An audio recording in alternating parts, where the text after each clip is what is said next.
Norm McLeod has been a member of this congregation and a good friend for a long, long time. He does my taxes, and he helps in lots of ways.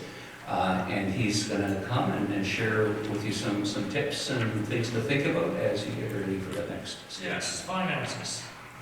Well, quite obviously, when you retire, there's a lot of financial decisions to make. There's a lot of financial changes in your life. And I entitled this, Make a Plan. And that's exactly what you really have to do. There are a number of different areas to cover, and I'm not sure I'll get them all, but I should be able to plant a few seeds and hopefully be a bit of a help. One of the first things I recommend you do, and you've got to do something, and you should do this early, not at the last minute, look at your current expenses. Look at what you spend weekly, monthly, annually, and compare them to what you expect to do after you've retired. Simple things like, right now maybe you and your spouse both work, and maybe you drive the city, maybe you have 2 cars. Well, when you retire, and if you're not working, you shouldn't have the cost of driving to town. You may even save a bit on clothing, especially if you're a guy, because you don't have to buy a suit anymore, whatever. All those things have to be taken into account. But the most important thing to remember is try to figure out what your expenses will be after you retire. Another one, an expense that may hit you, if you're working for a company with a health plan, you may not even be paying any of the premiums. They're giving you full coverage, and then you're getting maybe getting 80% coverage on what you actually spend. If suddenly you're left with no health plan, such as my wife and I right now, we have to buy our own health coverage, and it's a substantial cost.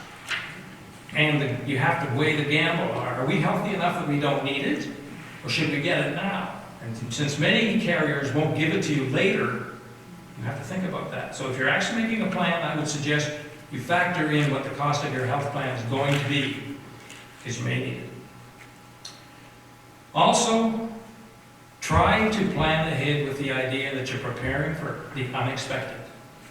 As we get older, sadly but quite true, we will have health problems. Maybe not each and every one of us, but most of us will have things we didn't expect to have, maybe you've never been bothered with. And in some cases, they may cost us money. We may need attendants, such as home care nurses or whatever. Try to have something set aside for the unexpected. Car repairs, well, they happen whether you're retired or not. But sometimes when you're retired, they can be a bigger problem because you don't have the income to suddenly replace a transmission or something like that. Home repairs. Well, if you do own your own home, and if you keep your own home, or if you even downsize and still have a home, somewhere along the way, something's going to need repaired or replaced. It'll cost you money. So don't go with the idea that, oh yeah, it only costs us $500 a week to live, and then suddenly you get out there and discover it. It's not quite true. The second part of that equation, and I put this second because I think knowing what your expenses are really do go a long way towards figuring this part out. Look at your sources of income and determine if you will make enough to cover your expenses. Sometimes that's not quite so easy to do. But generally speaking, there are financial advisors. I'm not really a financial advisor, but I'm an accountant. I do tax returns, and I see this stuff all the time, so I'm certainly aware of it.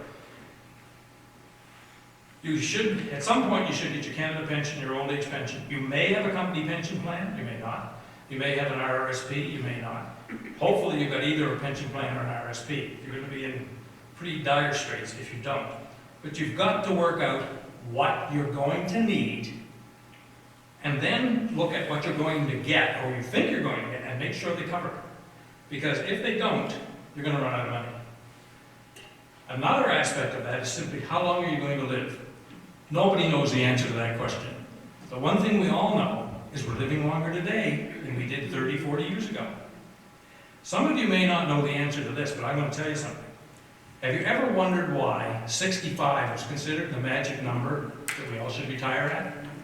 The reason for that is when it was set, the average age of death was 65.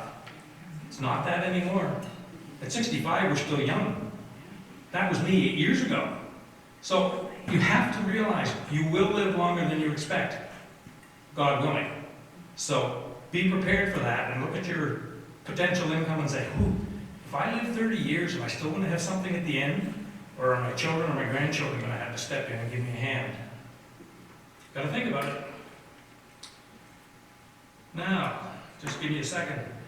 Another, yes, if you get to the point where you have found that you don't think your income is going to cover your expenses, maybe you should work a little longer. If you're in a position where you can work a little longer, even 3 to 6 months can make a big difference. Because 3 things will happen. While you're working longer, you're making money. While you're working longer, you're not drawing your retirement income. And the extra CPP contributions you will make while you're working will build up your Canada Pension Plan. And here's an interesting number that I actually only discovered today. If you delay your Canada Pension Plan from age 65 to age 65 to 70, your Canada Pension monthly pension will be 42% larger. That's not an insignificant number. And if you're healthy and you're willing and you're able to work, maybe working that extra 5 years would be a good thing. Plus, and this goes back to something I heard earlier, you're busy. To retire and have nothing to do is a killer. It's great if you've got hobbies, it's great if you're going to travel, whatever. But if you actually like your work, maybe even if you're not crazy about it, it could be a benefit to you. So, to make a summary of what I just said, before you retire, determine the retirement lifestyle that you want, and then do your best to make sure you can do it. Now, in this day and age, one of the things that's happening a lot, and all of us were told we shouldn't do this, but some of us have, is retiring with debt. You still have a mortgage, you've got car loans, maybe you've got a line of credit. Well, in some cases, it's just not possible to eliminate it, but you should try to eliminate it, and you should minimize it. And if you can't do that, you should make sure that your payments are going to be able to be covered per the scenario I just painted a few minutes ago. Now, there are other things, the effect of taxes. A lot of us probably have some experience with this, but sometimes we tend to forget taxes. If you draw money from an RSP, for example, or a RIF, they're all taxable income. And I actually had a client who, his first year of retirement, decided he was going to maintain the same lifestyle. And he withdrew $20,000 from his RSP, and they took the minimum tax, which at that time might have been 15%. And he ended up with a $7,000 tax bill at the end of the year that he didn't expect, and he just got croaked. Now, to be fair, if he asked, I could have told him it was going to happen. But be prepared for those things. All of those things are taxable. They all will have to be paid. Now, there are some tax benefits. If you get to be over 65 and you are paying income tax, and I'd like to hope you're making enough to pay income tax, anyone over 65 gets a tax credit of $72.25. That's $7,225. And that's the federal tax credit. There's also a provincial one. But the point is, being over 65 means you will pay less tax on the same income you would have had when you were 64. If both of you have pension income, or if even one of you has pension income, the government passed a change in the Income Tax Act a few years back, which again some of you may be aware of. You can do pension income splitting, which means that you can take the pension from the person with a higher pension income, or the only pension income, and split it with your spouse. And generally speaking, you will save money.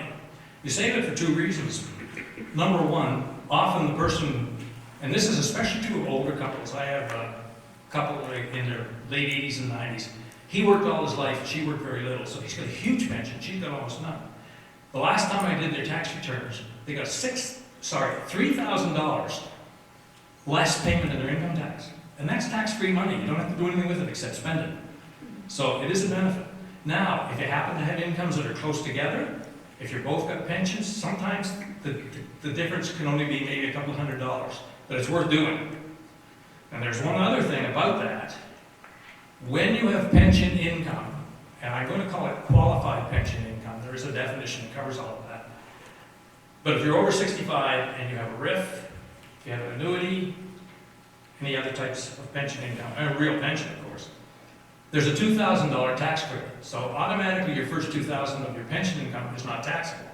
Well, if your spouse has no pension income and you do the split, the spouse also gets the $2,000 tax credit. So suddenly you've made the 2 into 4. If nothing else changed, you're ahead. So there really isn't much else I can add to this. I hope there's been some help. I'll be over there if you have questions. I may or may not have answers, but I'll do my best. Thank you.